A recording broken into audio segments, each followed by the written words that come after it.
معزز حاضرین،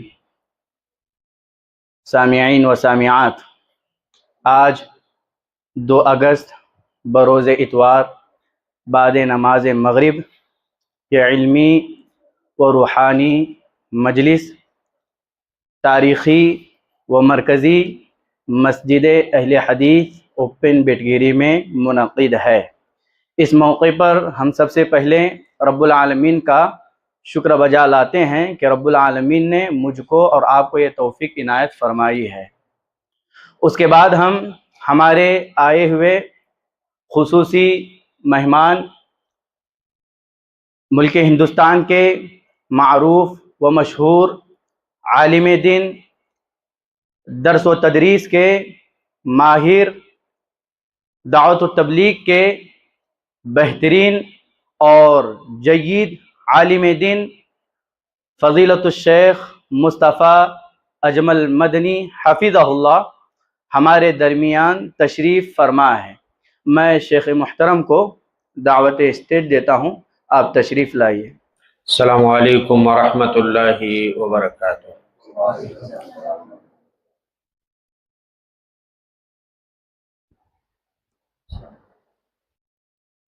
الحمد للہ رب العالمین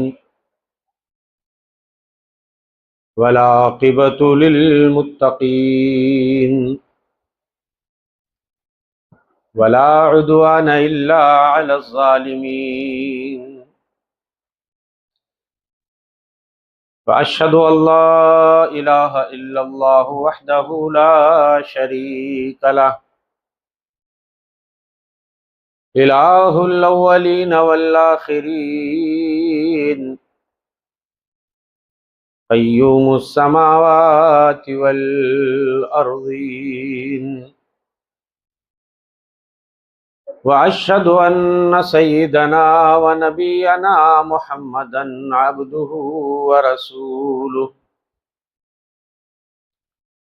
وخلیلہ وصفیہ وامینہ علی وحیہ، ارسلہ الی الناس کافۃ بشیرا ونذیرا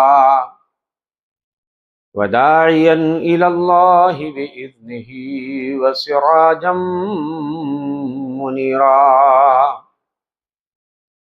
اما بعد، فقد قال اللہ تعالی فی کتابہ الحکیم، وَإِنَّكَ لَعَلَى خُلُقٍ عَظِيمٍ۔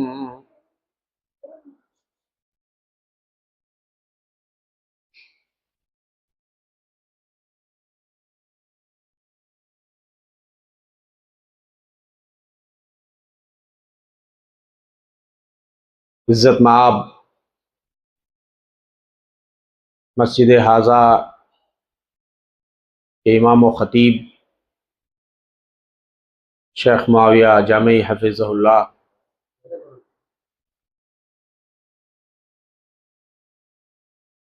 اس مسجد کے ذمہ داران، اس کے مصلیان اور اس قریہ کے باشندگان،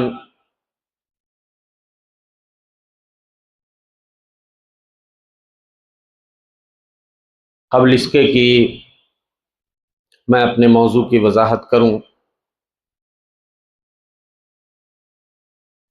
جو میرا موضوع ہے آج کا، وقت کی بہت اہم ضرورت ہے کہ ہمارا اخلاق اچھا ہو، ہمارا سبھاؤ، ہمارا برتاؤ، ہمارا کیریکٹر، ہمارا کردار، ہمارا سلوک، دوسروں کے ساتھ ہمارا رویہ۔ اسی موضوع پہ میری ایک نظم بھی ہے جو میرا عنوان ہے آج کا، ایک نعت پاک ہے۔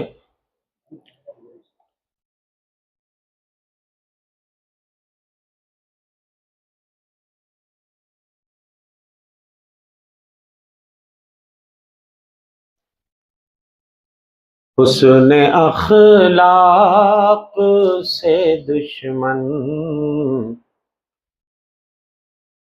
کو گرا دیتے تھے۔ حسن اخلاق سے دشمن کو گرا دیتے تھے، مصطفیٰ کب کسی مجرم کو سزا دیتے تھے۔ صلی اللہ علیہ وسلم، یہ آپ کا اخلاق تھا۔ مصطفیٰ کب کسی مجرم کو سزا دیتے تھے۔ دل دکھاتے نہ تھے غیروں کا کبھی پیارے نبی، دل دکھاتے نہ تھے غیروں کا کبھی پیارے نبی، وہ تو بیزار کو پل بھر میں ہنسا دیتے تھے، وہ تو بیزار کو پل بھر میں ہنسا دیتے تھے۔ حسن اخلاق سے دشمن کو گرا دیتے تھے۔ معاف کرنے کا ہنر میرے نبی سے پوچھو،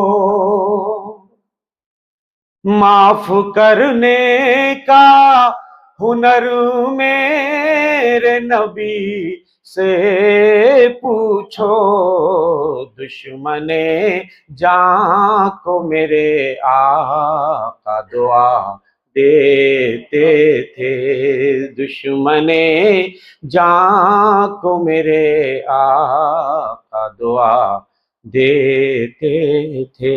مصطفیٰ کب کسی مجرم کو سزا دیتے تھے۔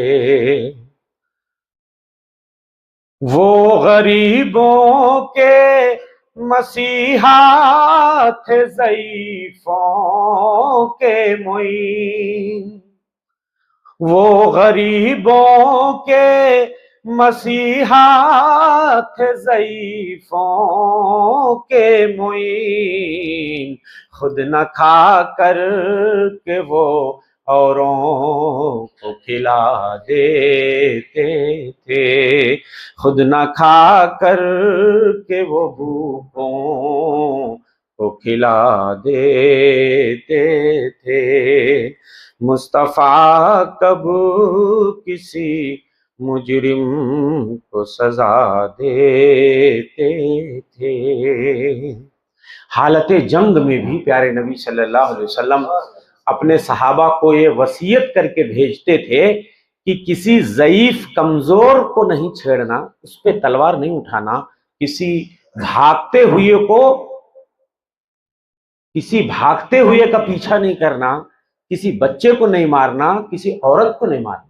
یہ ہمارے نبی صلی اللہ علیہ وسلم کا اخلاق کریمانہ، اس کی چند جھلکیاں میں پیش کر رہا ہوں۔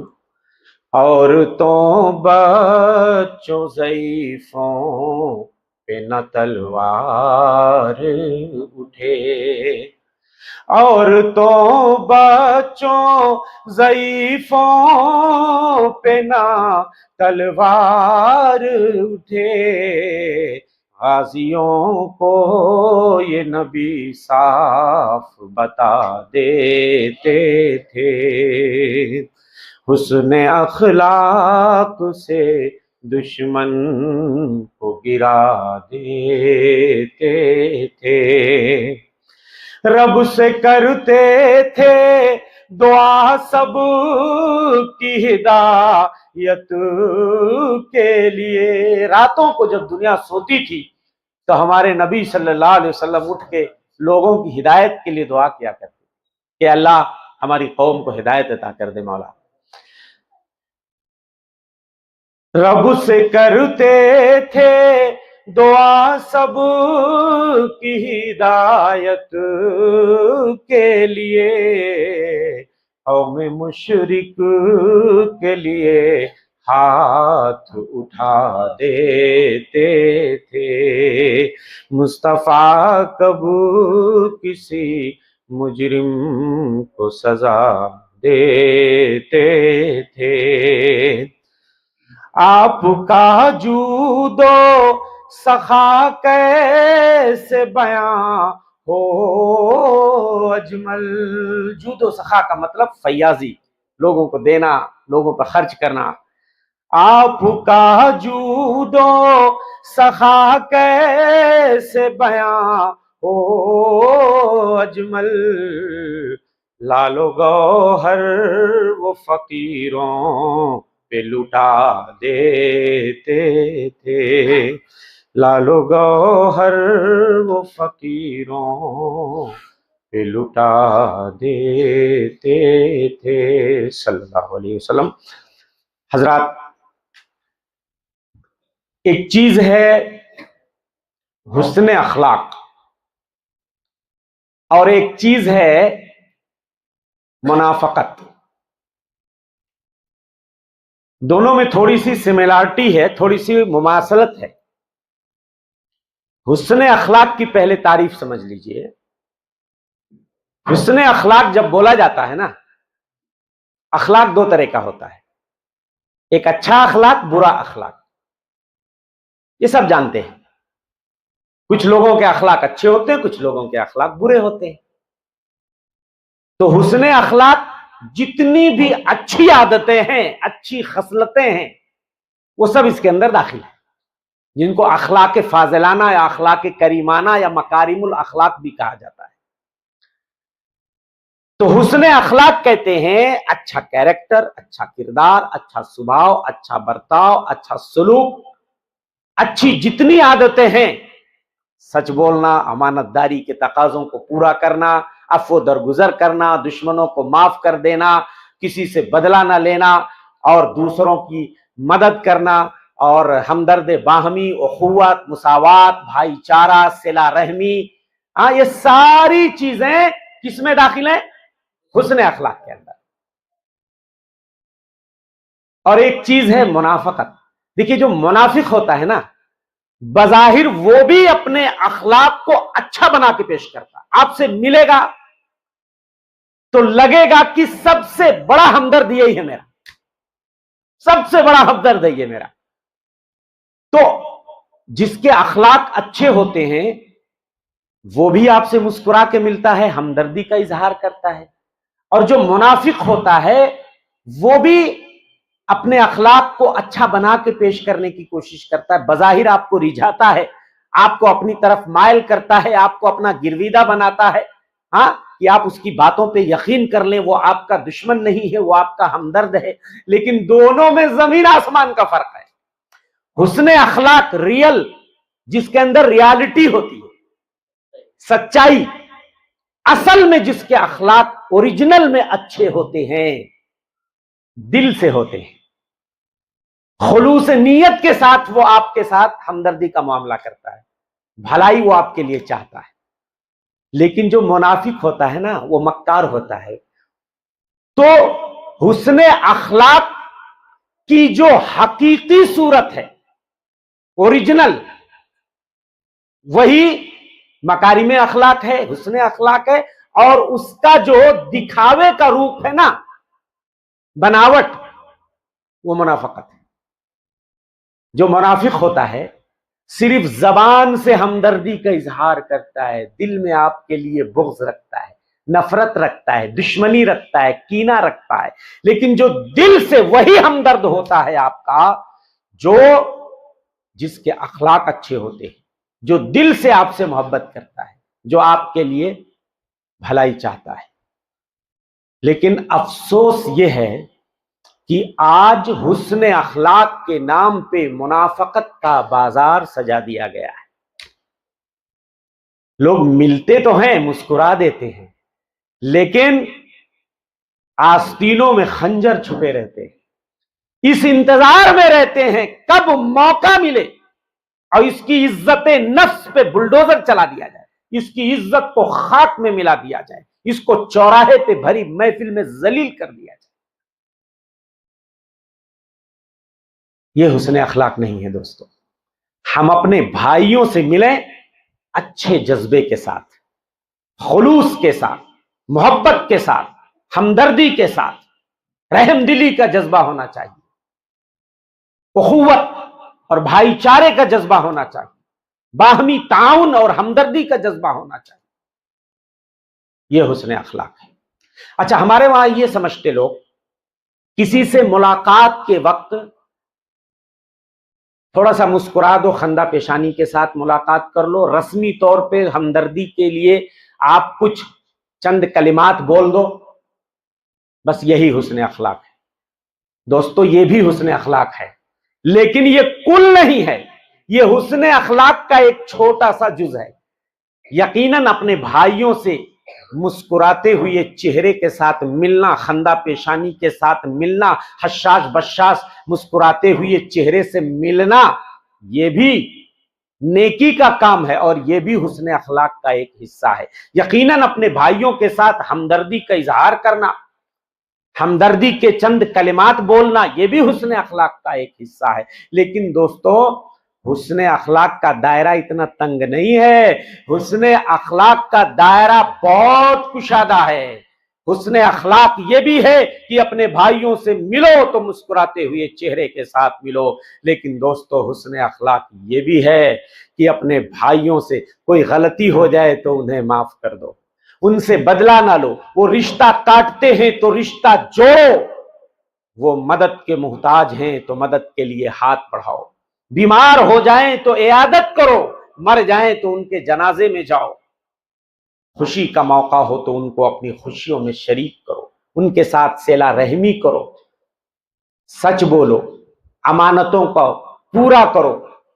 اسی طریقے سے ماں باپ کے ساتھ اچھا سلوک کرو، پڑوسیوں کے ساتھ اچھا برتاؤ کرو، برادران وطن کے ساتھ اچھا برتاؤ کرو. اور انسان تو کجا جانوروں کے ساتھ بھی ہمارا برتاؤ اچھا ہونا چاہیے. یہ ساری چیزیں حسن اخلاق کے اندر شامل ہیں. تو اس لیے دوستو اگر ہم اپنے اخلاق کو اچھا بنا لیں، اپنے کیریکٹر و کردار کو اچھا بنا لیں. اور ایک بات بتاؤں، دنیا میں جتنی قومیں پائی جاتی ہیں، جتنے مذاہب پائے جاتے ہیں، سب کے وہاں حسن اخلاق کی اہمیت ہے. کوئی قوم نہیں، کوئی مذہب نہیں کہ جس میں حسن اخلاق کی تعلیم نہ دی گئی ہو. یہ انسان کی فطرت کا ایک حصہ ہے بھائی. یہ قابل قدر جوہر ہے ہماری زندگی کا، قیمتی اثاثہ اور سرمایہ ہے. اسی سے ایک انسان جانوروں سے ممتاز ہو جاتا ہے جب اس کا اخلاق اچھا ہوتا ہے. اسی اخلاق کے اچھے ہونے کے نتیجے میں دلوں میں محبت کے پھول کھلتے ہیں، انتشار ختم ہوتا ہے، خلفشار ختم ہو جاتا ہے، برسوں کی دشمنیاں ختم ہو جاتی ہیں، محبت کی فضا قائم ہو جاتی ہے. اور اسی حسن اخلاق کے نتیجے میں لوگ ایک دوسرے سے محبت کرنے لگتے ہیں، ایک دوسرے کے ہمدرد بن جاتے ہیں، غمگسار بن جاتے ہیں، معاشرے سے خلفشار ختم ہونے لگتا ہے، سارے لوگ متحد ہو کے مل جل کے رہنے لگتے ہیں. لیکن ایک بات بتاؤں، دنیا کی تمام قومیں حسن اخلاق کو تسلیم کرتی ہیں اور دنیا کا ہر مذہب حسن اخلاق کا درس دیتا ہے. لیکن مذہب اسلام نے حسن اخلاق کے تمام گوشوں کو جس طرح کور کیا ہے اور حسن اخلاق کے تمام پہلوؤں پہ جس طرح زور دیا ہے، دنیا کے کسی مذہب نے نہیں دیا ہے. دنیا میں بہت سے مصلحین آئے، دنیا میں بہت سے ریفارمرز آئے، دنیا میں بہت سے قائدین آئے، سبوں نے اپنی اپنی قوموں کو حسن اخلاق کا درس دیا. مگر آمینہ کے لال نے جس طرح اپنی قوم کو اور دنیا کی کہ تمام انسانوں کو حسن اخلاق کا جو درس دیا، میرے بھائیوں، کوئی وہاں تک نہیں پہنچ سکا، قریب بھی نہیں کوئی پھٹک سکا. اور ایسا نہیں ہے کہ ہمارے نبی آخر الزماں جناب محمد مصطفیٰ صلی اللہ علیہ وسلم نے صرف زبان سے کہہ دیا. خود اگر آپ کی زندگی کا، آپ کی سیرت کا مطالعہ کیا جائے تو ایسا ہو ہی نہیں سکتا کہ کہیں سے کوئی مائی کا لال آپ کے قول و فعل میں تضاد ثابت کر دے کہ پیارے نبی صلی اللہ علیہ وسلم نے دوسروں کو تو کسی اچھی بات یا اچھی صفت یا اچھی عادت کا حکم دیا مگر خود عمل نہیں کیے، جتنا کہا اس سے کہیں زیادہ عمل کر کے دکھایا۔ کوئی مائی کا لال قیامت تک ثابت نہیں کر سکتا ہے کہ آمینہ کے لال مدنی سردار صلی اللہ علیہ وسلم نے لوگوں کو تو حسن اخلاق کا درس دیا، لیکن آپ اس ترازو پہ پورا نہیں اتر سکے۔ بقیہ جتنے مصلحین آئے، جتنے ریفارمرز آئے، سب کی زندگی کا مطالعہ کر لیجئے، آپ جتنا انہوں نے کہا کر کے نہیں دکھا پائے، کہیں نہ کہیں جھول نظر آئے گا آپ کو، کہیں نہ کہیں کوئی کمی نظر آئے گی۔ اور ایسے ہی نہیں قرآن آپ کے اخلاق کی تعریف کرتا ہے، قرآن نے آپ کے حسن اخلاق کی تعریف کی ہے۔